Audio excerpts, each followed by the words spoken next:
نحمده ونصلي على رسوله الكريم اما بعد فاعوذ بالله السميع العليم من الشيطان الرجيم بسم الله الرحمن الرحيم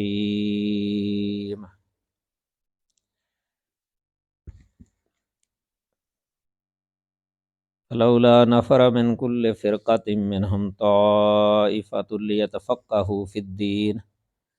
ولينذروا قومهم إذا رجعوا إليهم لعلهم يحذرون۔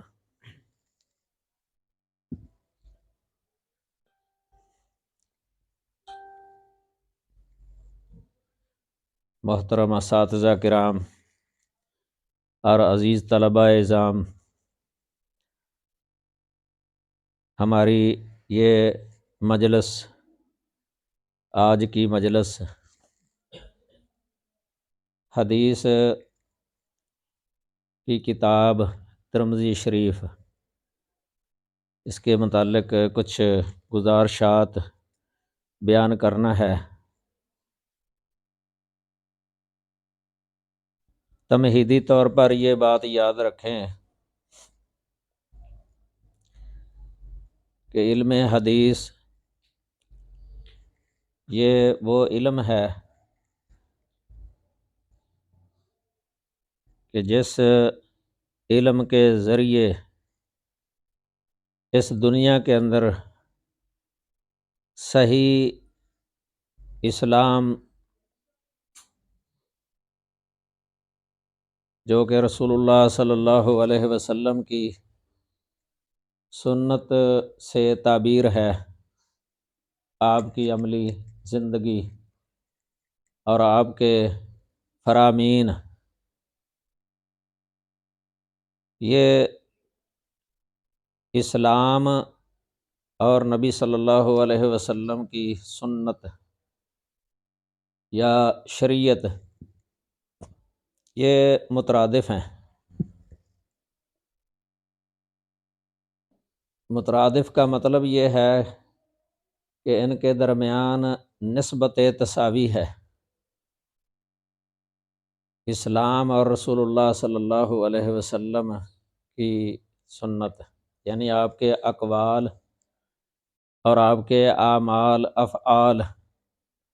اور آپ کے اخلاق، ان میں تساوی کی نسبت ہے۔ حدیث کا جب لفظ بولا جاتا ہے نا، یہ سنت کا مترادف ہی ہوتا ہے، اس لیے یہ کتب و سنہ جو ہیں، حدیث کی جو کتابیں ہیں، ان کو سنن بھی کہہ دیتے ہیں۔ سنن ابی داود، سنن نسائی، سنن ترمذی، سنن ابن ماجہ۔ تو سنن کے اندر اقوال اور افعال اور آپ صلی اللہ علیہ وسلم کی تقریرات یہ تینوں ہی آ جاتی ہیں، کیونکہ ان حدیث کی کتابوں کے اندر یہ قولی اور فعلی اور تقریری تینوں طرح کی احادیث ہوتی ہیں۔ اسی وجہ سے اصول فقہ کی کتابوں کے اندر سنت کا جو لفظ بولتے ہیں نا، تو اس سے مراد حدیث ہی ہوتی ہے، چونکہ محدثین جنہوں نے اصول حدیث کی کتابیں لکھی ہیں، مصطلح، انہوں نے جس طرح حدیث کی تقسیم کی ہے، ایسے ہی اصول فقہ میں سنت کی تقسیم ہوتی ہے، قولی، فعلی اور تقریری حدیث۔ اس طرح سنت قولیہ، سنت فعلیہ اور سنت تقریریہ۔ اس سے پتہ چلتا ہے کہ ان کے نزدیک یہ تساوی کی نسبت ہے، ہر سنت حدیث ہے اور ہر حدیث سنت ہے۔ لیکن فقہاء نے یہ سنت کا لفظ نبی صلی اللہ علیہ وسلم کے فعل کے ساتھ خاص کر لیا ہے، اور حدیث کا لفظ آپ کے قول کے ساتھ خاص کر لیا ہے۔ یہ فرق کرتے، یہ ان کی اپنی اصطلاح ہے۔ اس لیے سنت کی وہ یہ تعریف کرتے ہیں، ما واظب علیہ النبی صلی اللہ علیہ وسلم، اور بعض ساتھ یہ قید لگا دیتے ہیں، ما ترک ہی احیانا، جیسا کہ شرح وقایہ کے اندر ہے یہ ما واظب علیہ النبی صلی اللہ علیہ وسلم ما ترکہ احیانا۔ اب یہ صرف ان کی اپنی یعنی اصطلاحی فرق ہے، ورنہ حقیقت یہ ہے کہ سنت اور حدیث کے درمیان کوئی فرق نہیں ہے، کیونکہ حدیث کی کتابوں سے ہی پتہ چلتا ہے۔ ان کو کتب السنہ بھی کہہ دیتے ہیں، عام کتابوں کے اندر یہ لفظ ہے کتب السنہ، تو کتب الحدیث بھی کہہ دیتے ہیں۔ اس سے بھی پتہ چلتا ہے کہ حدیث اور سنت۔ اور دوسری بات یہ ہے کہ حدیث اور سنت جو ہے نا، یہ قرآن مجید کی مبینہ ہے، قرآن مجید کے لیے مبینہ ہے۔ وَأَنزَلْنَا إِلَيْكَ الذِّكْرَ لِتُبَيِّنَ لِلنَّاسِ مَا نُزِّلَ إِلَيْهِمْ۔ اس سے پتہ چلتا ہے کہ نبی کریم صلی اللہ علیہ وسلم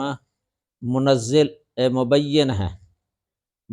مبین ہیں، یعنی جو بھی منزل من اللہ ہے، اللہ کی طرف سے جو نازل کیا گیا ہے، قرآن پاک ہے مثلاً، تو آپ اس کی تبیین کرتے ہیں۔ آپ نے تبیین قولی طور پہ بھی کی ہے، فعلی طور پہ بھی کی ہے، عملی طور پہ۔ اس لیے امام شافعی رحمہ اللہ کا قول ہے کہ نبی صلی اللہ علیہ وسلم نے جو کچھ بھی بیان کیا ہے نا یا عمل کیا ہے، وہ حقیقت میں قرآن سے ہی ہے۔ یہ شیخ الاسلام ابن تیمیہ رحمہ اللہ نے ان کا قول مقدمہ فی اصول تفسیر کے اندر ذکر کیا ہے، امام شافعی رحمہ اللہ کا قول۔ تو آپ صلی اللہ علیہ وسلم کی عملی زندگی اور آپ کے اقوال وغیرہ، یہ ان کا مصدر ہیں کتب و سنہ، حدیث کی کتابیں یہ مصدر ہے۔ یعنی اگر ہمیں معلوم کرنا ہے نبی صلی اللہ علیہ وسلم کا عمل، آپ کے فرامین، تو ہمیں کہاں سے ملیں گے؟ کتب و سنہ، یہ مصادر ہیں، سنت کے مصادر ہیں۔ یہ ہم یہ بھی کہہ سکتے ہیں یہ اسلام کے مصادر ہیں، یہ شریعت کے مصادر ہیں۔ مصادر الوجیز فی اصول الفقہ کے اندر تفصیلی بات لکھی ہوئی ہے اس پر، اور یہ اس پر اہل سنہ کا اتفاق ہے۔ اور حجت اللہ کے اندر بھی لکھا ہوا ہے یہ کہ ہمیں نبی صلی اللہ علیہ وسلم کا علم حاصل کرنے کے لیے یہ کتب و سنہ جو ہے نا، ان کی بہت ضرورت ہے۔ ان کے بغیر ہم نبی صلی اللہ علیہ وسلم کا علم حاصل نہیں کر سکتے، کتب و سنہ کے بغیر۔ اس لیے جنہوں نے حدیث سے براہ راست یہ احکام اخذ کیے ہیں، شریعت اخذ کی ہے، یا فقہ الحدیث، فقہ، یہ بھی آپ یاد رکھیں، ایک فقہ الکتاب و سنہ ہے، یہ ہمیں حدیث کی کتابوں کے اندر یہ فقہ ملتی ہے، حدیث کی کتابوں کے اندر یہ فقہ ملتی ہے۔ ایک فقہ اس کی بنیاد کتاب و سنت نہیں ہے،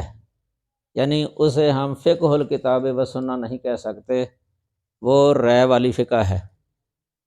فقہ اہل الرائے، اہل رائے کی فقہ وہ تعبیر ہے اس سے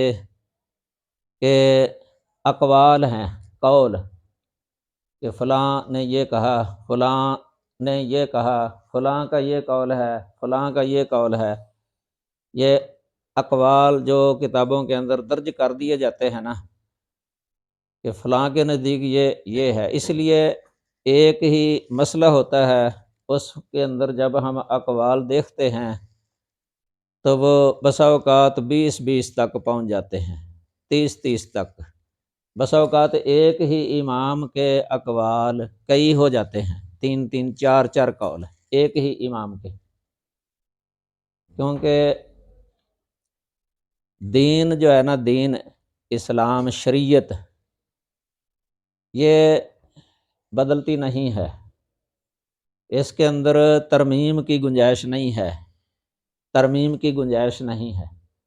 شریعت یہ ہر ملک کے اندر نافذ ہونے کے لائق ہے، شریعت ہر زمانے کے اندر نافذ ہونے کے لائق ہے شریعت۔ لیکن جو اقوال ہوتے ہیں نا، آرا اور اجتہادات، ان میں ترمیم کی بھی ضرورت ہو جاتی ہے، یہ بدلتے رہتے ہیں، زمانے کے بدلنے کے ساتھ بھی بدل جاتے ہیں، اس لیے کبھی ایک ہی امام کی رائے بدل جاتی ہے۔ مثلاً امام ابو حنیفہ ان کا یہ قول ہے، انی ارا الرای الیوم و ارجع عنہ غدن، کہ میں آج ایک رائے قائم کرتا ہوں کسی مسئلے کے بارے میں اور کل میں اسے رجوع کر لیتا ہوں، و ارا رائن غدن و ارجع عنہ بعد غدن، اور کل ایک رائے قائم کرتا ہوں اسی مسئلے کے بارے میں، لیکن پرسوں اس سے میں رجوع کر لیتا ہوں، پرسوں رجوع کر لیتا ہوں۔ اور یہ واقعتاً ایسے ہوا بھی ہے۔ مثلاً مائع مستعمل کے بارے میں 3 قول ہیں ان کے، ہدایہ کے اندر لکھے ہوئے ہیں، تو یہ ایک مثال ہے، ورنہ بہت ساری مثالیں ہیں، فقہ کی کتابیں بھری پڑی ہیں۔ اسی لیے ایک امام کا کوئی موقف ہوتا ہے کسی مسئلے کے بارے میں، ان کے شاگرد ان کی مخالفت کر لیتے ہیں۔ یہ امام ابو یوسف اور امام محمد، ان دونوں نے امام صاحب کی بہت ساری مخالفت کی ہے۔ ہدایہ کا تقریباً ہر مسئلہ یا ہر صفحہ، دوسرے تیسرے صفحے کے اندر یہ چیز موجود ہوتی ہے، ان کا قول اور ہوتا ہے، ان کا قول اور ہوتا ہے۔ یہ لیکن عام طور پہ دیکھا گیا حدیث کی جو کتابیں ہیں نا، ان میں محدثین نے جو فقہ اخذ کی ہے کتاب و سنت سے، فقہ الکتاب و سنت جو ان کی ہے، یہ ترائے امتیاز ہے اہل حدیث کا، محدثین کا، فقہاء محدثین۔ کئی لوگ کہہ دیتے ہیں کہ یہ فقہاء نہیں ہیں، صرف محدثین ہیں، یہ بہت بڑا مغالطہ ہے۔ فقہاء محدثین، یہ اصل فقہاء تو یہی ہیں جنہوں نے اپنے یعنی اقوال یا اپنے مسائل کی بنیاد براہ راست حدیث نبویہ کو ہی قرار دیا ہے، براہ راست، کیونکہ ان کے پاس حدیثیں تھیں، ذخیرہ حدیث تھا، انہوں نے بہت انتھک محنت کی ہے۔ پہلے انہوں نے حدیث جمع کرنے کے لیے محنت کی ہے، بڑے بڑے سفر کیے ہیں۔ آپ کسی بھی محدث کے حالات زندگی پڑھ کے دیکھ لینا، سیر کی کتابوں کے اندر، رجال کی کتابوں کے اندر، تو آپ کو ہر محدث کے اسفار ملیں گے، سفر، رحلہ جو انہوں نے کیا، ہزاروں کلومیٹر ان کے سفر بن جاتے ہیں۔ اس طرح پہلے میں نے بتایا تھا ایک دفعہ امام بخاری رحمہ اللہ، انہوں نے جو سفر کیے ہیں وہ 14,000 کلومیٹر سفر بنتے ہیں ان کی زندگی کے پورے ہی۔ اسی طرح یہ سیاہ ستہ کے جو مصنفین ہیں نا، مؤلفین ہیں، ان کے بھی اسفار اسی طرح ہی ہیں، کیونکہ وہاں مراکز ہوتے تھے علم کے، مکہ، مدینہ، یمن، شام اور عراق، خراسان کا بہت وسیع علاقہ تھا، اس میں بڑے بڑے محدثین تھے خراسان کے علاقے کے، اور ان کے مرکز تھے، مجلسیں ہوتی تھیں اور بڑے بڑے شاگردوں کے حلقے ہوتے تھے۔ ان محدثین نے حدیث جمع کی ہے، پہلے بہت سندیں جمع کی ہیں، اور راویوں کے جو اختلافات ہیں روایت کرنے میں وہ جمع کیے۔ اتنا ذخیرہ حدیث ان کے پاس جمع ہو گیا نا، ہر ایک کے پاس، کہ اس کی وجہ سے ان کو حدیث کی علتیں معلوم کرنا بھی آسان ہو گئی تھی۔ علل الحدیث کا بھی بہت ماہر تھے، کمال مہارت تھی ان کو۔ یہ ایک علیحدہ ایک فن ہے، جرح تعدیل، علل الحدیث کتابیں ہیں ان کے بارے میں بھی۔ تو محدثین نے پہلے یہ محنت کی ہے، اس کے بعد پھر جب انہوں نے یہ تدوین کی ہے، حدیثوں کی تدوین، تو اس وقت ان کا امت پر بہت بڑا یہ احسان ہوا ہے کہ انہوں نے براہ راست حدیث سے مسئلے اخذ کر کے وہ ابواب کی صورت میں ہمارے سامنے جو ہے نا، وہ آئینہ، شیشہ ہے، یہی فقہ الحدیث ہے۔ جو باب ہے نا حدیث کی کتابوں کے اندر، باب بندی، یہ فقہ الحدیث ہے۔ قرآن مجید کی آیات سے جو مسائل اخذ کیے جاتے ہیں، فوائد، اسے ما یستنبط بھی کہا جا سکتا ہے، ما یستفاد بھی کہا جا سکتا ہے، تو یہ فقہ الکتاب ہے، فقہ القرآن۔ یہ محدثین کی فقہ اس لیے زیادہ وسیع ہے، وسیع پیمانہ ہے اس کا، بہت وسیع محدثین کی فقہ۔ اس میں عقائد بھی آ جاتے ہیں، کیونکہ انہوں نے عقائد سے متعلق مسائل وہ بھی کتاب و سنت سے اخذ کیے ہیں۔ اسی لیے تو حدیث کی کتابوں کے اندر یہ کتاب الایمان بھی ہوتا ہے، صحیح بخاری کے اندر ہے، سنن نسائی کے اندر ہے، صحیح مسلم کے اندر ہے کتاب الایمان، کتاب الایمان۔ اور اسی طرح یہ اخلاقیات، یہ بھی کتاب و سنت سے اخذ کرتے ہیں، اخلاقیات والا حصہ، مکارم اخلاق۔ اس لیے حدیث کی کتابوں کے اندر یہ آداب، کتاب الادب ہے، یہ سنن نبی داؤد کے آخر میں دیکھیں کتنا لمبی ہے کتاب، یہ کتاب الادب صحیح بخاری کے اندر ہے۔ امام بخاری رحمہ اللہ نے ایک مستقل کتاب لکھی الادب المفرد، یہ اخلاقیات کا حصہ۔ اس طرح زہد، تقوی، پرہیزگاری، اس کے ساتھ جو تعلق رکھنے والے احکام ہیں نا، وہ بھی یہ کتاب و سنت سے اخذ کرتے ہیں براہ راست۔ صحیح ترمذی کے اندر زہد ہے، ابواب الزہد، یہ پوری کتاب ہے، البر والصلہ۔ تو یہ مسلم کے اندر بھی ہے اس نام کی کتاب۔ یہ محدثین کی فقہ بڑی وسیع ہے، اس میں احکام بھی ہیں، احکام، یہ احکام خمسہ، یعنی جو تکلیفی احکام ہیں، کسی کی حلت، حرمت، مثلا وجوب، فرضیت، استحباب، کراہیت، اباحت، اس طرح کے جو عبادات کے ساتھ اور معاملات کے ساتھ جو تعلق ہیں، یہ اس میں یہ بھی ہے۔ اور جو متاخرین کی فقہ ہے نا، یہ عام طور پہ جو فقہ کو علیحدہ کر دیا گیا، فقہ لفظ بول کے، اس میں یہ دو ہی چیزیں ہوتی ہیں، عبادات اور معاملات۔ یہ محدود ہو گئی نا، تو محدثین کی فقہ جو ہے نا بڑی وسیع ہے، بڑی وسیع۔ اس میں فضائل بھی آ جاتے ہیں، مناقب بھی آ جاتے ہیں، آداب بھی آ جاتے ہیں، اور اسی طرح عقائد بھی آ جاتے ہیں، بلکہ تاریخ صحیح بخاری کے اندر کتاب و بد الخلق، یہ بھی کتاب ہے پوری۔ یہ اس لیے ان کو جامع کہا جاتا ہے۔ جامع کتاب کے اندر کم از کم 8 جو ہے نا یہ مضامین ہونے یہ چاہیے، 8۔ حدیث کی کتابوں میں سے یہ صحیح بخاری اور صحیح مسلم اور جامع ترمذی، ان کو جامع کہا جاتا ہے عموماً، یعنی عام۔ جامع صحیح بخاری، جامع صحیح مسلم اور جامع ترمذی۔ ابو داؤد، نسائی اور ابن ماجہ پر یہ لفظ نہیں بولتے جامع ابی داؤد یا جامع ابن ماجہ یا جامع سنن نسائی، ان کو سنن ہی، کیونکہ ان کی یہ جو ترتیب ہے نا زیادہ تر وہ غلبہ ہے، یعنی فقہی احکام و مسائل پر ترتیب ہے ان کی زیادہ تر، یعنی غالب۔ لیکن ان 3 کتابوں کے اندر جو ہے نا یہ زیادہ وسعت ہے۔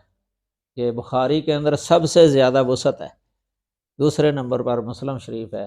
اور تیسرے نمبر پر یہ سنن ترمذی ہے۔ تو یہ ان کی فقہ کے اندر جو ہے نا یہ جامعیت ہے، جامعیت ہے، یعنی انسان کی زندگی کے اندر جو بھی پیش آنے والے ہیں، جو معلوم کرنے اس کے لیے ضروری ہیں، اور پیش آنے والے احکام و مسائل، ان پر یہ مشتمل ہے یہ فقہ۔ گویا کہ عقائد بھی آ گئے، اخلاقیات بھی آ گئے اس کے اندر، اور احکام بھی آ گئے یہ۔ لیکن جو دوسری عام معروف فقہ ہوتی ہے نا، جس کے اندر صرف اقوال ہی ہوتے ہیں، فقہ اہل رائے، اس میں تو صرف یہ عبادات اور معاملات والا، پھر وہ براہ راست حدیث سے مسئلے اخذ نہیں کرتے کہ مثلا اوپر مسئلہ ہو نیچے حدیث ہو، اوپر مسئلہ ہے نیچے حدیث، اوپر مسئلہ نیچے حدیث، ایسے نہیں ہے۔ مسئلہ ہے بس، مثلا مسئلے لکھے ہوئے ہیں،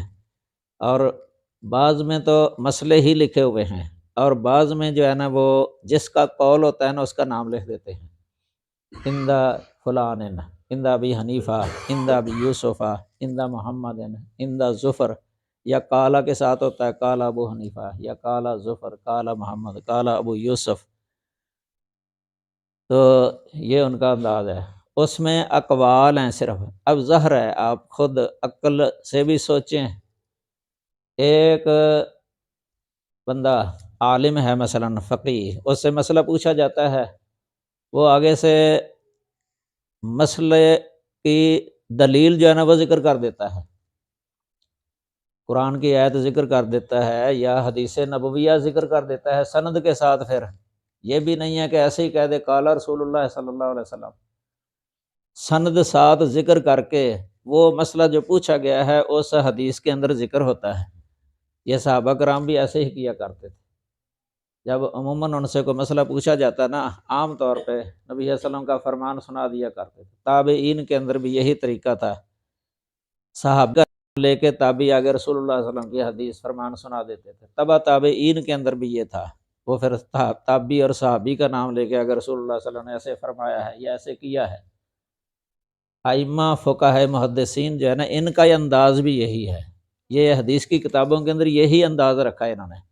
یہ صحابہ والا انداز ہے، تابعین والا، تبع تابعین والا، مجموعی لحاظ سے حجت اللہ کے اندر یہ تفصیل موجود ہے کہ حدیث ذکر کر دیتے تھے، اس لیے یہ حدیثوں کو زبانی یاد کرتے تھے، ان کے سینوں کے اندر سنت محفوظ، حدیث نبوی محفوظ ہوتی تھی سنت سینوں کے اندر، علم پھر کتابوں کے اندر لکھا بھی تھا، یہ نہیں ہے کہ صرف سینوں کے اندر ہی ہے،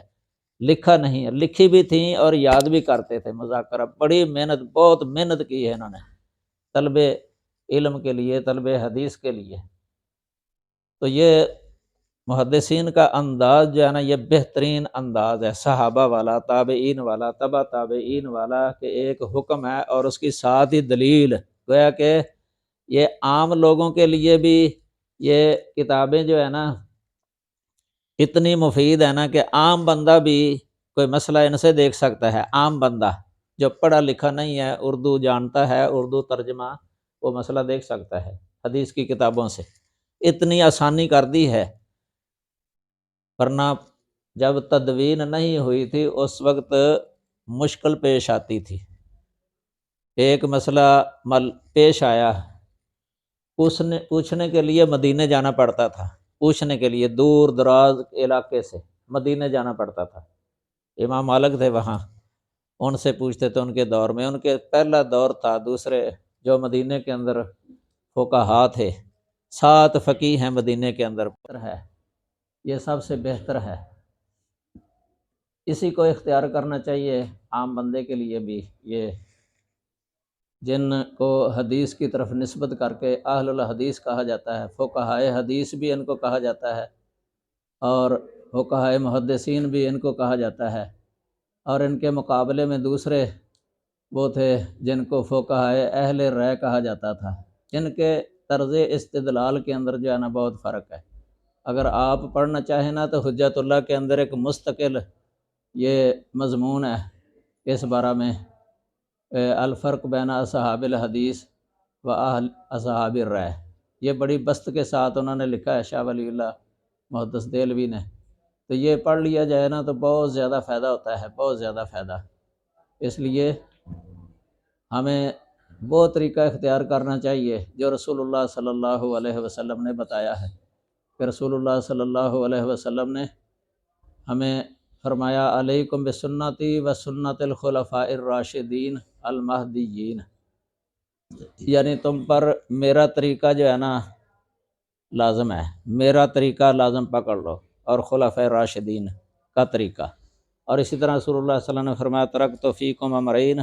لن تضلوا ما ان اعتصمتم بہما کتاب اللہ و سنتی، یہ آپ صلی اللہ علیہ وسلم نے اس طرف ہماری رہنمائی کی ہے، آپ کی سنت کو اخذ کرنے کے لیے، پکڑنے کے لیے، عمل کرنے کے لیے کتب و سننا لازمی ہے۔ اور یہ اہل رائے جو ہے نا، یہ بھی زبانی کلامی تو کہتے رہتے ہیں، حدیث، کتاب و سنت، کانفرنس بھی کرتے ہیں، کتاب و سنت کانفرنس، لیکن جب عملی طور پہ یعنی عمل کی بات آتی ہے نا، اس وقت جو ہے نا یہ طریقہ دوسرا اختیار کر لیتے ہیں، یعنی اپنے ائمہ کی آراء سے نکلتے نہیں ہیں، الا یہ کہ بہت مجبوری اگر ہو جائے نا تو پھر یہ دوسرا کبھی کبھی فتویٰ دے دیتے ہیں کسی اور قول کے مطابق، یہ طریقہ ویسے صحیح نہیں ہے، ہمیں براہ راست جو ہے نا، جیسے حدیث کی کتابیں ہمارے سامنے ہیں، ان سے جس طرح محدثین نے ابواب یا باب بندی کی ہے، یہ آپ یاد رکھیں کہ حدیث کی کتابوں کے جو ابواب ہیں نا، یہ عام طور پر مشترک ہیں، یعنی ایک ہی باب اگر ایک بخاری میں ہے نا، سیاستہ کے اندر وہ باب ہوگا، عام حدیث وہی دلیل دے دیتے ہیں نیچے جو ایک کتاب میں ہوتی ہے، وہی دلیل ادھر ہوتی ہے، دلیلیں کیونکہ محدثین یہ پڑھتے پڑھاتے تھے، دن رات جو ہے نا ان کا مشغلہ تھا، یہ شغل تھا حدیث پڑھنے پڑھانے کا،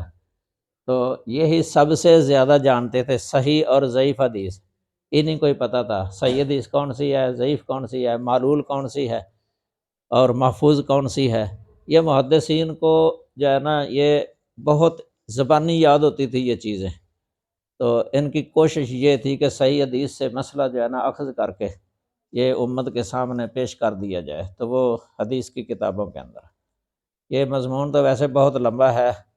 بہرحال ادھر میں 2 قول آپ کے سامنے رکھتا ہوں۔ یہ میں نے آج سے 35 سال پہلے یہ تحریر لکھی تھی، یہ میرے پاس ابھی محفوظ تھی۔ اس میں امام ابن قتیبہ ان کا قول لکھا ہوا ہے پہلے، محدثین کی شان اور عظمت کے اندر کہ ان کی حدیث کی محنتوں کی وجہ سے جو ہے نا کتنا فائدہ ہوا ہے، کتنا فائدہ ہوا ہے۔ یہ ابن قتیبہ کی کتاب ہے تاویل و مختلف الحدیث، یہ چھپی ہوئی ہے، اس میں انہوں نے تقابل بھی کیا ہوا ہے فقہائے اہل حدیث کا، فقہائے حدیث کا اور فقہائے اہل رائے کا، ان کا طرز عمل اور ان کا طرز عمل وہ بتایا ہے۔ یہ ابن قتیبہ فرماتے ہیں فَأَمَّا أَصْحَابُ الْحَدِيثِ فَإِنَّهُمْ الْتَمَسُوا الْحَقَّ مِنْ وِجْهَتِهِ وَتَتَبَّعُوهُ مِنْ مَزَانِّهِ وَتَقَرَّبُوا مِنَ اللَّهِ تَعَالَى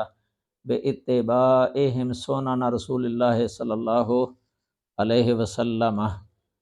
یہ عبارت تو کافی لمبی ہے، تو اس کا مطلب ترجمہ یہ ہے کہ اہل حدیث نے حق اس طریقے سے تلاش کیا جیسا کہ حق کو تلاش کرنے کا حق ہے، اور یہاں سے حق ملتا ہے وہاں سے تلاش کیا۔ کہاں سے حق ملتا ہے؟ کتاب و سنت، ظاہر ہے، وہاں سے حق کی جستجو کی اور رسول اللہ صلی اللہ علیہ وسلم کی سنتوں کی اتباع اور آپ کی حدیثوں کو خشکی اور سمندر اور مشرق اور مغرب کی طرف سے طلب کرنے کی وجہ سے انہوں نے اللہ تعالیٰ کا تقرب حاصل کیا۔ یہ بھی عبادت بن جاتی ہے، یہ قربت اللہ کے تقرب کا ذریعہ، اس کی بڑی فضیلت آتی ہے۔ جو دین کا علم حاصل کرنے کے لیے بندہ اپنے گھر سے نکلتا ہے نا، تو یہ تحفۃ الحافظی کا مقدمہ ادھر پڑا ہوا ہے، اس کے شروع میں آپ پڑھ سکتے ہیں، کئی عناوین ہے اس پر، طلب علم کی فضیلت جو اللہ کے رسول صلی اللہ علیہ وسلم نے بیان فرمائی ہے، اور اہل علم کی اور علماء کی فضیلت کتاب و سنت کے اندر، یہ ایک علیحدہ مضمون ہے۔ تو بہرحال طلب کرنے کی وجہ سے انہوں نے اللہ تعالیٰ کا تقرب حاصل کیا۔ ایک محدث صرف ایک حدیث یا سنت کی تلاش میں ایسے جنگلات کا پیدل سفر کر کے جاتا، یہاں زاد بھی نہ ہوتا، کھانا پینے کے لیے نہیں ہوتی تھی، سفر جاری رکھتا حتیٰ کہ ناقل سے وہ حدیث بلا واسطہ لے لے، تاکہ وہ نقل کرنے والے سے، راوی سے بلا واسطہ حدیث لے لے، عالی سند حاصل کرنے کے لیے محنت کر کے چلا جاتا تھا یہ، اور وہ احادیث کی تحقیق و بحث کرتے رہے حتیٰ کہ انہوں نے صحیح حدیث اور ضعیف اور ناسخ اور منسوخ یہ معلوم کی، اور فقہاء میں سے احادیث کی مخالفت جو کرنے والے تھے، یعنی لا علمی کے اندر جن کے قول حدیث کے خلاف تھے نا، انہوں نے جب حدیث جمع کی ہے نا تو ان کی اخطاء بھی پتہ چل گیا، ان کو غلطی کہ فلاں فقیہ کا جو یہ قول ہے یہ ان سے خطا ہو گئی ہے، غلطی ہو گئی ہے، حدیث یہ ہے۔ تو جن فقہاء نے رائے کی اتباع کی تھی ان کے بارے میں محدثین نے اطلاع پائی، یعنی حدیثوں کے ذریعے ان کو ان کی اخطاء کا بھی پتہ چل گیا کہ فلاں فقیہ نے یہ غلطی کی، فلاں فقیہ سے یہ غلطی ہوئی یا فلاں مسئلے کے اندر، یہ حدیثوں سے پتہ چلتا ہے، اور انہوں نے لوگوں کو خبردار کیا حتیٰ کہ ان کی کوششوں سے حق مٹنے کے بعد روشن اور بلند ہو گیا۔ یعنی جب حدیث مدون نہیں ہوئی تھی نا تو کئیوں کے قول جو ہے نا اسی طرح ہی، کیونکہ انہوں نے جب اجتہاد کیا تو اجتہاد کے اندر جو ہے نا یہ غلطی کا بھی امکان ہوتا ہے، درستگی کا بھی امکان ہوتا ہے۔ جب کوئی اجتہاد کرتا ہے نا، دلیل نہ ہو تو اس وقت اجتہاد کرنا پڑتا تھا، دلیل نہیں ہے، معلوم نہیں ہے، اور صحابہ کا طریقہ یہی تھا۔ دیکھیں عبداللہ بن مسعود رضی اللہ تعالی عنہ کے پاس ایک مسئلہ آیا، انہوں نے پہلے کوئی حدیث نہیں تھی ان کے ذہن میں، انہوں نے نفی کر دی کہ میں اس کا جواب نہیں دوں گا، لیکن وہ بار بار آتے رہے، بار بار آتے رہے مسئلہ پوچھنے کے لیے، مہینہ ہی گزر گیا۔ عبداللہ بن مسعود جو ہے نا وہ نفی ہی کرتے رہے، ڈرتے تھے کہ کہیں اجتہاد کے اندر خطا نہ ہو جائے، غلطی نہ ہو جائے، یہ ڈرتے تھے۔ لیکن انہوں نے جب مجبور ہو گئے بیچارے، وہ بھی مسئلہ بھی انہوں نے معلوم کرنا تھا، تو عبداللہ بن مسعود پھر کہنے لگے کہ میں چلو اجتہاد کرتا ہوں، اگر درست نکلا تو یہ اللہ کی طرف سے ہے، اگر غلطی ہوگی تو میری طرف سے ہوگی، میری طرف سے، یا شیطان کا کوئی دخل ہوگا اس کے اندر۔ بہرحال اجتہاد کیا انہوں نے، اس عورت کے لیے مہر مثل مقرر کیا جس کے بارے میں مسئلہ پوچھتے تھے، کہ اس کے خامند نے حق مہر مقرر نہیں کیا تھا تو فوت ہو گیا تھا اسی طرح ہی۔ بعد میں معقل بن سنان رضی اللہ تعالی عنہ ملے عبداللہ بن مسعود سے، ان کو پتہ چلا کہ انہوں نے یہ فیصلہ کیا ہے، تو معقل بن سنان رضی اللہ تعالیٰ عنہ فرماتے ہیں کہ جو آپ نے فیصلہ کیا ہے نا، اسی طرح ہی رسول اللہ صلی اللہ علیہ وسلم نے فیصلہ کیا تھا۔ تو عبداللہ بن مسعود یہ سن کے اتنا خوش ہو گئے تھے نا کہ میرا اجتہاد درست نکل آیا ہے۔ کہتے ہیں کہ اسلام لانے کے بعد میں کسی چیز کے ساتھ اتنا خوش نہیں ہوا تھا جتنا خوشی مجھے اس وجہ سے ہوئی تھی کہ میرا اجتہاد نبی کی حدیث کے مطابق نکل آیا ہے۔ دیکھو نا، اجتہاد کے اندر دونوں احتمال ہوتے ہیں، اسی لیے تو جو امام ہوئے ہیں جن کے ناموں کے مذہب چل رہے ہیں، انہوں نے بھی اجتہادات کیے۔ اب اجتہاد ظاہر ہے کہ چاہے صحابی بھی کرے نا، اس میں بھی احتمال خطا کا بھی ہو سکتا ہے، درستگی کا بھی ہو سکتا ہے۔ تو جو غیر صحابی ہے اس کے اجتہاد کے اندر کیا غلطی نہیں ہو سکتی؟ کیوں نہیں ہو سکتی؟ لازمی طور پہ ہو سکتی ہے، اور ہوئی بھی ہیں، بہت ساری ہوئی ہیں، تو کم نہیں ہیں، تو ان سے اجتہادی خطا ہوئی ہیں۔ تو دیکھیں، فقہ یہ کتاب ہے ایک مسند ابو حنیفہ، جو ان کے ہاں معروف ہے مسند امام اعظم۔ اس کا مقدمہ اردو میں مولانا حسن صاحب نے لکھا ہے، ترجمہ بھی کیا ہے اور مقدمہ بھی لکھا ہے۔ اس کے اندر یہ بات لکھی ہے باحوالہ کہ ایک دفعہ حماد جو امام ابو حنیفہ کے استاد تھے، وہ فقہ پڑھاتے تھے، فقہ۔ ایک دفعہ انہیں کہیں جانا پڑ گیا تو اپنی جگہ پر امام ابو حنیفہ کو مقرر کر کے کہ آپ نے پڑھانی ہے۔ وہ پڑھاتے رہے، جتنے دن وہ غائب رہے یہ پڑھاتے رہے۔ جب واپس آئے تو انہوں نے پوچھا کتنے مسئلے پڑھائے؟ انہوں نے کہا کہ 60 مسئلے۔ چلو سناؤ، پھر پیش کرو۔ جب پیش کیے گئے تو انہوں نے 40 مسائل کے اندر تصدیق کی اور 20 مسئلوں کے اندر کہا کہ یہ خطا ہے۔ ایک ثلث بن گئے نا، یعنی ایک ثلث مسئلے کے اندر، مسائل کے اندر غلطی ہوگی اجتہادی، اور 2 ثلث ٹھیک نکلے۔ اس طرح امام غزالی نے لکھا ہے امام محمد اور ابو یوسف کے بارے میں کہ امام ابو حنیفہ کے ساتھ 2 ثلث مسائل میں انہوں نے مخالفت کی ہے، 2 ثلث مسائل۔ مطلب یہ ہے کہ اگر 60 مسئلے ہوں کل، فرض ہے، یہ فرض 40 میں مخالفت ہے اور 20 میں موافقت ہے، یا 9000 ہوں اگر تو 6000 میں مخالفت اور 1000 میں موافقت، 3000 میں موافقت۔ تو یہ ہے یعنی نسبت ہے۔ صرف میرا یہ مثال دینے سے مقصد یہ تھا کہ ائمہ کے جو اجتہادات ہوتے ہیں نا، یا ان کی جو آراء ہوتی ہیں، ان کو حرف آخر نہیں سمجھنا چاہیے۔ امام صاحب کو تو ہو سکتا ہے گناہ نہ ہو، وہ لا علمی کے اندر کیا، حدیث نہیں تھی، مجبوری کی بنا پر، لیکن بعد والے جب حدیث ان کو پتہ چل جاتا ہے، عام معروف حدیثیں معروف ہو گئیں، تو وہ اگر انہی کو قبول کیے رکھیں گے تو یہ ادھر گناہ ہوگا۔ اس کی ایک مثال دیتا ہوں، صحیح بخاری کے اندر ابو موسیٰ اشعری رضی اللہ تعالی عنہ سے کسی نے مسئلہ پوچھا ایک بیٹی اور ایک بہن اور ایک پوتی ہے، آپ اس کو تقسیم کر دیں جائیداد کو، کتنا کتنا حصہ ملنا ہے۔ ابو موسیٰ اشری رضی اللہ تعالی عنہ نے نصف بہن کو دے دیا، فرضیت کے اعتبار سے کہ صاحب فرض ہے یہ بیٹی کو، نصف بیٹی کو دے دیا صاحب فرض ہونے کی حیثیت سے، اور نصف بہن کو دے دیا اسبہ ہونے کی حیثیت سے، تو مال پورا تقسیم ہو گیا، نصف نصف۔ بیٹی کو کچھ بھی نہیں دیا، کہنے لگے کہ چلو عبداللہ بن مسعود کے پاس، پوتی کو کچھ بھی نہیں دیا، پوتی کو کچھ بھی نہیں دیا، کہا کہ چلو عبداللہ بن مسعود رضی اللہ تعالی عنہ کے پاس، ان سے بھی سوال کر لو، سیوافقنی، وہ میری موافقت کریں گے۔ ابو موسیٰ اشری کو یقین تھا کہ میں نے درست بتایا ہے، اس لیے تو کہہ رہے ہیں کہ وہ میری موافقت کریں گے۔ لوگ جب عبداللہ بن مسعود کے پاس گئے، جا کے بتایا، اور ابو موسیٰ اشری رضی اللہ تعالی عنہ نے جو فیصلہ کیا تھا وہ بھی بتا دیا۔ ابو موسیٰ اشری ابو عبداللہ بن مسعود رضی اللہ تعالیٰ عنہ فرمانے لگے، لقد ضللت اذن،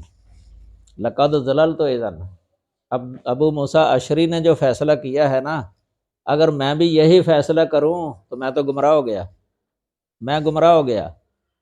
کیونکہ عبداللہ بن مسعود کو پتہ تھا کہ یہ صحیح نہیں ہے، ابو موسیٰ اشری کو پتہ نہیں تھا، اس لیے ادھر نہیں کہہ سکتے کہ وہ گمراہ ہو گئے، نہ ہی عبداللہ بن مسعود نے ان کو کہا کہ وہ گمراہ ہو گئے، کیونکہ وہ لا علمی کے اندر ہوا تھا۔ جب تک انسان لا علمی کے اندر کر لے نا، گناہ نہیں ہوتا، لا علمی کی وجہ سے اگر ہو جائے خطا، گناہ نہیں ہوتا۔ جان کے جو کرتا ہے نا، جان کے، چونکہ اس وقت قصد ہو جاتا ہے غلطی کرنے کا، قصد، کیونکہ اس کو پتہ ہے، اور جو جاہل، جو لا علم ہوتا ہے نا، وہ قصد نہیں کرتا، قصد، ادھر قصد نہ ہونے کی وجہ سے گناہ نہیں ہوتا، ادھر قصد ہو جاتا ہے، نیت ہو جاتی ہے، اس لیے گناہ ہوتا ہے۔ عبداللہ بن مسعود رضی اللہ تعالی عنہ نے فرمایا کہ میں تو وہی فیصلہ کروں گا جو اللہ کے رسول نے کیا ہے۔ اللہ کے رسول صلی اللہ علیہ وسلم نے کیا کیا تھا وہ عبداللہ بن مسعود نے بتا دیا کہ بیٹی کو نصف ملنا ہے، آدھا، اور پوتی کو سدس ملنا ہے صاحب فرض ہونے کی حیثیت سے، اور کہا تکملۃ للثلثین، یعنی 2 ثلث کو پورا کرتے ہوئے، اور جو باقی بچے گا نا، 1 ثلث وہ بہن کو مل جائے گا اسبہ ہونے کی حیثیت سے۔ تو کل 6 حصے کیے جائیں گے، 3 بیٹی کو اور 1 پوتی کو،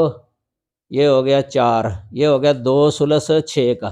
اور 2 باقی بچ گئے ہیں، اسبہ ہونے کی حیثیت سے بہن کو دے دیے۔ یہ تھا عبداللہ بن مسعود نے فیصلہ کیا، جو صحیح فیصلہ ہے، آج تک بخاری شریف کے اندر اور حدیث کی کتابوں میں اسی طرح لکھا ہوا ہے۔ اب سوال ہے کہ اگر کوئی بندہ آج یہ کہے کہ میں اس طرح فیصلہ کروں گا جس طرح ابو موسیٰ اشری رضی اللہ تعالی عنہ نے کیا تھا، کیا سارے ہی اس کو یہ کہیں گے نا کہ یہ گمراہ ہے یہ بندہ؟ سب کہیں گے، سب کہیں گے۔ جو تقلید کو واجب کہتے ہیں نا، وہ بھی کہیں گے کہ نہیں نہیں، یہ صحیح نہیں ہے، یہ غلط ہے،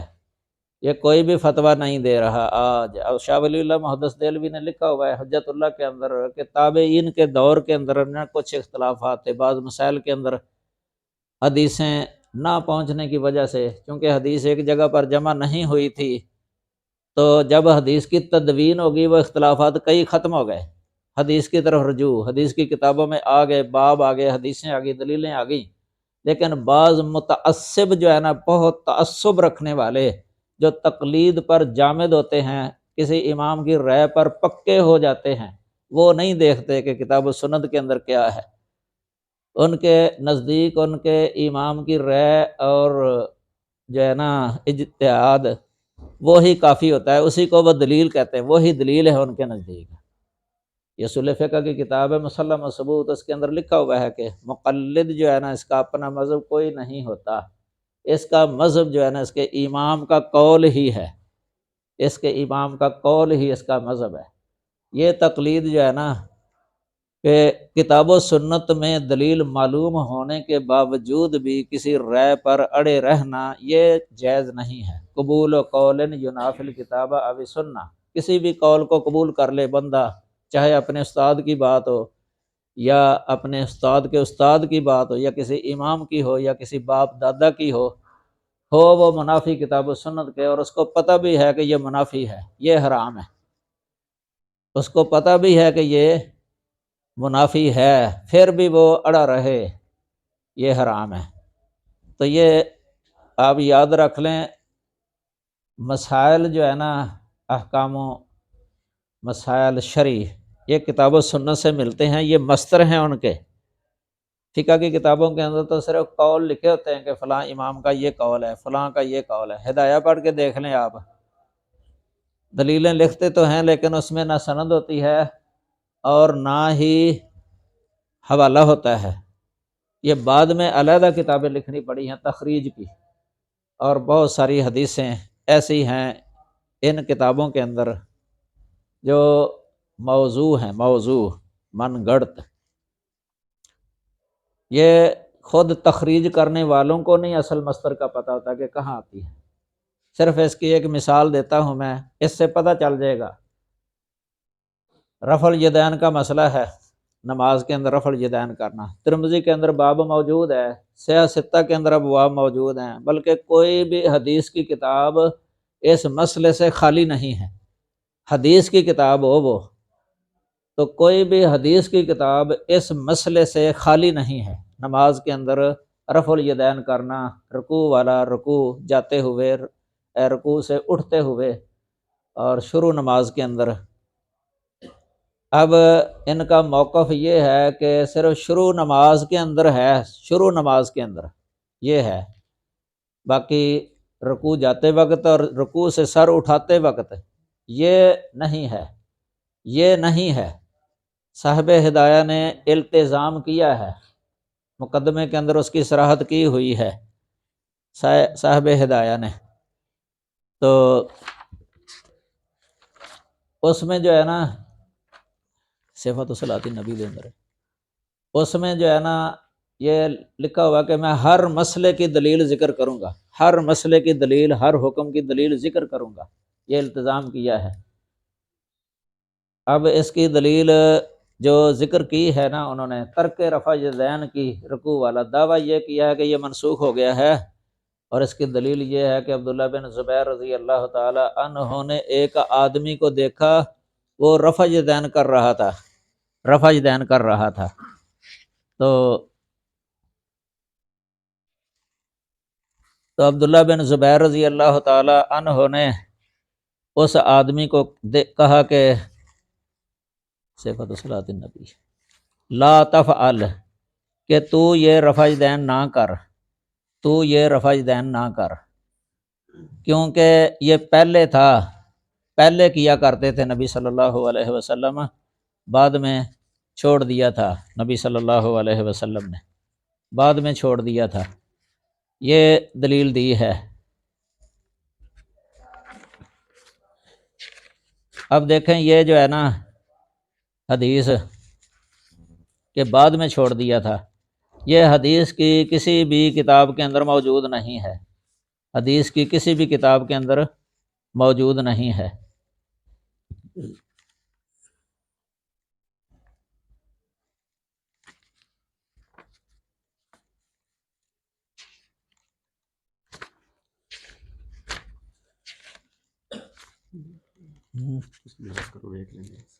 چلو دیکھ لو،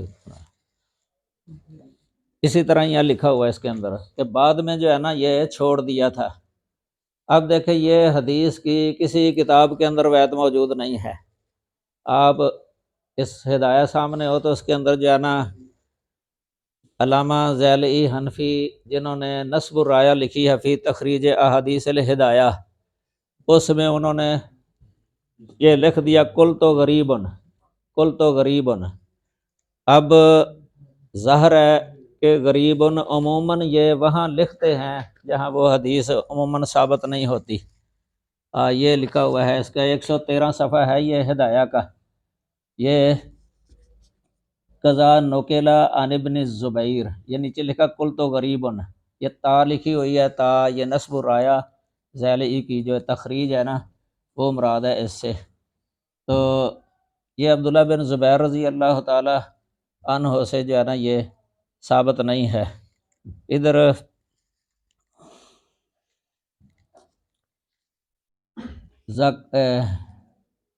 والذی یروى من الرفع محمول علی الابتداء کذا نقل عن ابن الزبیر رضی اللہ تعالی عنہ۔ یہ ادھر لکھی ہے یہ حاشیے کے اندر حدیث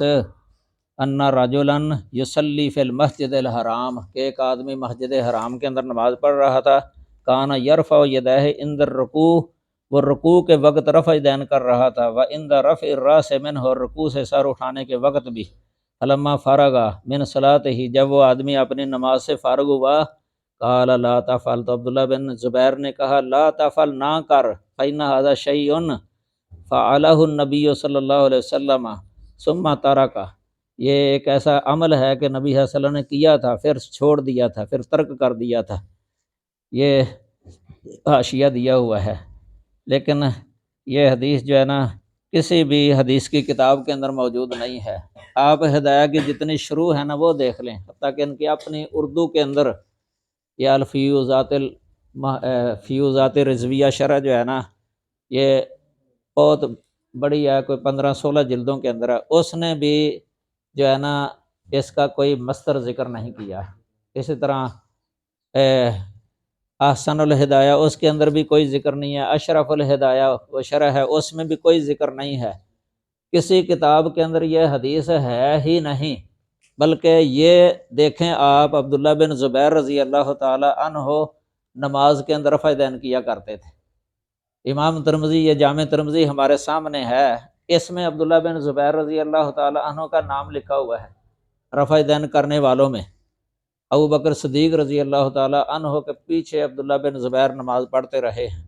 ابو بکر صدیق رضی اللہ تعالی عنہ کو رفع دین کرتے دیکھتے رہے ہیں، اور ابو بکر صدیق رضی اللہ تعالیٰ عنہ بیان کرتے ہیں کہ میں رسول اللہ صلی اللہ علیہ وسلم کے پیچھے نماز پڑھتا رہا، آپ بھی رفع دین کرتے تھے۔ یہ بہقی کے اندر حدیث آتی ہے، یہ معروف حدیث ہے۔ تو عبداللہ بن زبیر جو خود بھی رفع دین کرتے تھے، تو ادھر یہ ہدایہ کے اندر لکھ دیا کہ وہ کہہ رہے ہیں کہ یہ منسوخ ہے، اور حوالہ بھی کوئی نہیں ہے۔ یہ آپ یاد رکھیں ہدایہ کے اندر جو ہے نا 400 یا 450 مقامات ایسے ہیں، اتنی حدیثیں 450، جن کے آخر میں علامہ ذیلی نے کل تو غریبن لکھا ہوا ہے۔ 450 حدیث کل تو غریبن لکھا ہوا ہے،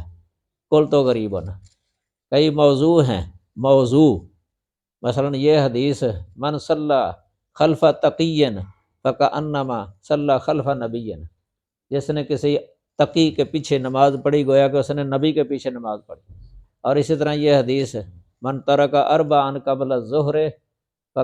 لم تنلہ شفاعت یوم القیامہ، جس نے ظہر سے پہلے 4 رکعتیں چھوڑ دی نا، سنتیں رہ گئیں، تو نبی صلی اللہ علیہ وسلم سفارش نہیں کریں گے اس کے لیے۔ یہ حدیث موضوع ہے، کئی روایتیں ہیں۔ غریب جو ہے نا یہ لفظ یہ اس جگہ پر ان کی اپنی اصطلاح ہے، یعنی یہ ایک غریب ہی حدیث ہے، غریب یعنی جو معروف نہیں ہے، محدثین کے عام معروف نہیں ہے، کیونکہ جو صحیح حدیثیں ہوتی ہیں نا وہ معروف ہوتی ہیں، حسن بھی ہو معروف ہوتی ہے، عام جانی پہچانی ہوتی ہے اس کی صحت، تو یہ اس طرح کی حدیث ہے جو غیر معروف۔ تو بہرحال ابن قتیبہ محدثین کی محنتیں ذکر کرتے ہیں اور اس کے ثمرات بیان فرماتے ہیں کہ محدثین نے حدیث جمع کی، اور ان کو جو ہے نا فقہاء میں سے جنہوں نے حدیث کے خلاف یعنی ان سے ہو گیا تھا لا علمی کے اندر، ان کی رائے بھی معلوم کر لی انہوں نے کہ فلاں کا قول صحیح نہیں ہے، تو محدثین نے اطلاع پا لی اور لوگوں کو خبردار کیا، حتیٰ کہ ان کی کوششوں سے حق مٹنے کے بعد روشن اور بلند ہو گیا، اور سنتوں سے جو یہ مورز تھے یعنی سنت پر جو عمل نہیں کرتے تھے، اعراض کرنے والے تھے، وہ ان کے سامنے جھک گئے، محدثین کے سامنے جھک گئے، اور جو ان سے غافل تھے، سنتوں سے غافل تھے، وہ متنبہ ہو گئے، اور جو اوروں کے یعنی دوسروں کے قولوں کے مطابق فیصلہ کیا کرتے تھے، تو ان کو بھی پتہ چل گیا کہ یہ حق یہ ہے۔ یہ دیکھو کتنی اچھی بات جو ہے نا انہوں نے کی ہے اس بارہ میں، جو محدثین کی محنت اور اس کا ثمرہ جو ہے، یہ اتنا بڑا احسان ہے بعد والے علماء پر اور عوام پر، محدثین کی محنتیں۔ اسی لیے دوسرے نمبر پہ یہ مولانا عبدالحی لکھنوی یہ فرماتے ہیں، یہ عبدالحی لکھنوی جو ہے نا لکھنؤ شہر کے رہنے والے تھے انڈیا میں، اور یہ بہت بڑے عالم تھے فقہ کے اور حدیث کے بھی۔ انہوں نے دونوں علم حاصل کیے تھے، حدیث اور فقہ۔ بنیادی طور پہ تو وہ حنفی تھے، انہی کے مدارس کے اندر پڑھتے پڑھاتے اور پڑھانا ان کا کام تھا۔ لیکن جب انہوں نے حدیث، جو بندہ حدیث بھی پڑھ لیتا ہے نا سمجھ کے حدیث فقہ کے ساتھ ساتھ، اس کو فقہ کی خامیوں کا پتہ چل جاتا ہے۔ فقہ کے اندر جو فقہی اجتہادات ہیں یا آراء ہیں، جو بعض اہل علم کے یعنی اماموں کے قول جو لا علمی سے ان سے ایسے ہو گئے تھے، اور انہوں نے بھی یہ ایسے نہیں کہا تھا کہ ہمارے قولوں کو لازم پکڑے رکھنا، وہ تو روکتے تھے، منع کرتے تھے کہ ہمارے قولوں کے مطابق عمل نہ کرو، حدیث پر ہی عمل کرو۔ لیکن بعد والے جو ہے نا، جس طرح ہوتا ہے حبو کا شے ایومی و یسم، یہ حدیث ہے کہ جو تیرا کسی شے کے ساتھ محبت کرنا، اگر محبت حد سے بڑھ جائے نا کسی کے ساتھ، تو یہ اس بندے کو جو ہے نا اندھا بنا دیتی ہے، اس کو نہیں پتہ چلتا کہ اس کے یہ غلو والی ہے، یا کتاب و سنت کی دلیلیں بھی اس کے قول کے اگر خلاف ہو جائے نا، جس سے عقیدت زیادہ ہی ہو جاتی ہے نا، بندہ کتاب و سنت کی دلیلوں کو بھی وہ نظر انداز کر دیتا ہے اس وقت۔ تو بہرحال مولانا عبدالحی لکھنوی جو ہے نا، انہوں نے بہت سارے مسئلے ہیں فقہ کی کتابوں پر، انہوں کے حواشی بھی ہیں۔ یہ ہدایہ ہمارے سامنے پڑی ہے نا، یہ حاشیہ انہی کا ہے، نیچے حاشیہ۔ تو انہوں نے اکثر مسائل کے اندر جو ہے نا فقہ کی یہ حواشی میں منہج محدثین اختیار کر لیا ہے، یعنی محدثین کا جو طریقہ ہے نا عمل بالحدیث، رجوع الی السنہ، یہ ہے محدثین کا انداز، فقہ محدثین کا انداز ہے العمل بالحدیث یا الرجوع الی السنہ یا الرجوع الی الحدیث۔ صحابہ کرام کا بھی یہی تھا۔ اس بارے میں نے ادھر ایک قصیدہ بنایا ہے شعروں میں، قصیدہ نونیہ ضیائیہ، صحابہ کرام کے جو رجوع ہے نا اس سنت کی طرف، وہ کافی جمع کیے ہیں، 100 کے قریب شعر ہیں یہ، اسی میں ابھی سامنے میرے تھا۔ تو یہ پڑھ کے بندے کو پتہ چلتا ہے کہ صحابہ کا کیا انداز تھا، صحابہ کا کیا انداز تھا، وہ بھی سنت کی طرف رجوع کرتے تھے، اپنا قول بھی چھوڑ دیتے تھے جب حدیث مل جاتی۔ جس طرح ابو موسیٰ اشعری نے اپنا قول چھوڑ دیا تھا نا، یہ تو نہیں ہے کہ وہ اڑے رہے ہیں کہ میں نے جو کہا تھا وہی ٹھیک ہے، نہیں، اپنا قول۔ اس طرح کی سینکڑوں مثالیں موجود ہیں صحابہ کرام کے عمل سے، صحابہ کرام کے عمل سے۔ تو یہی اصل ہے جو محدثین کا منہج ہے، کتاب و سنت کی طرف رجوع۔ تو مولانا عبدالحی لکھنوی صاحب، ان کا بھی یہ اسلوب ہے ان کی کتابوں کے اندر۔ یہ کتاب بھی ہے مولانا ارشاد الحق عصری صاحب حافظہ اللہ تعالی، یہ بہت بڑے فقیہ اور محدث ہیں اس دور کے، اور کتب کثیرہ کے مصنف ہیں۔ ان کی کتابیں بہت مفید ہیں، ہمیں پڑھنی چاہیے ویسے۔ تو انہوں نے ایک کتاب لکھی ہے مولانا عبدالحی لکھنوی اور مسلک احناف، یا مسلک احناف اور مولانا عبدالحی لکھنوی، یعنی حنفی مسلک لکھتے ہیں وہ، پھر ان کا اپنا جو ہوتا ہے نا وہ ساتھ ہی لکھ دیتے ہیں۔ اس لیے انہوں نے رفع دین والے مسئلے کے بارے میں بھی لکھا ہے مولانا عبدالحی لکھنوی صاحب نے، کہ یہ جو نسخ کا دعویٰ کیا جاتا ہے نا کہ یہ منسوخ ہو گیا ہے رکوع والا رفع دین، غیر مبرہن علیہ، اس کی کوئی دلیل نہیں ہے، کوئی بھی دلیل نہیں ہے، یہ دعویٰ بلا دلیل ہے۔ یہ اسی پر میں نے کتاب لکھی ہے اس کے بارے میں، وہ ابھی جو لکھ رہا تھا، التحریر الراسخ فی ان احادیث رفع الیدین محکمۃ لیس لہا ناسخ۔ یہ بہت تفصیلی ہے اس مسئلے پر کہ یہ منسوخ نہیں ہے، رفع دین بالکل منسوخ نہیں۔ زیادہ تر ترمذی کا اس کے اندر بیان ہے، کیونکہ یہ ترمذی سے عموماً پیش کرتے ہیں عبداللہ بن مسعود رضی اللہ تعالیٰ عنہ کی حدیث، اور پھر آگے کہہ دیتے ہیں کہ امام ترمذی نے کہا ھذا حدیث حسن۔ یہ میں ابھی بیان کروں گا، لیکن مولانا عبدالحی لکھنوی کے بارے میں بتاتا ہوں کہ انہوں نے کیا کہا ہے۔ کہا من نظر بنظر الانصاف، بنظر الانصاف، جو انصاف کی نظر سے دیکھے گا، جو کوئی بھی انصاف کی نظر سے دیکھے غور کر لے، وغاص فی بحار الفقہ، اور فقہ اور اصول کے سمندروں میں گہرائی میں پہنچ جائے، گوتہ لگا دے، والاصول مجتنبا عن الاعتناف، یعلم علما یقینا ان یہ فقی جو فروعی جو مسائل ہیں اور اصولی مسائل جن میں علماء نے اختلاف کیا ہے، کیونکہ اختلاف تو بہت زیادہ ہے، اصولی مسائل میں بھی اختلاف ہے، اصول فقہ کے مسائل میں، اسی طرح فروع میں بھی اختلاف ہے۔ تو جو شخص جو ہے نا یہ اس کی گہرائی کے سمندروں میں گہرائی میں پہنچ جائے اور ظلم اور زیادتی سے دور رہ کر،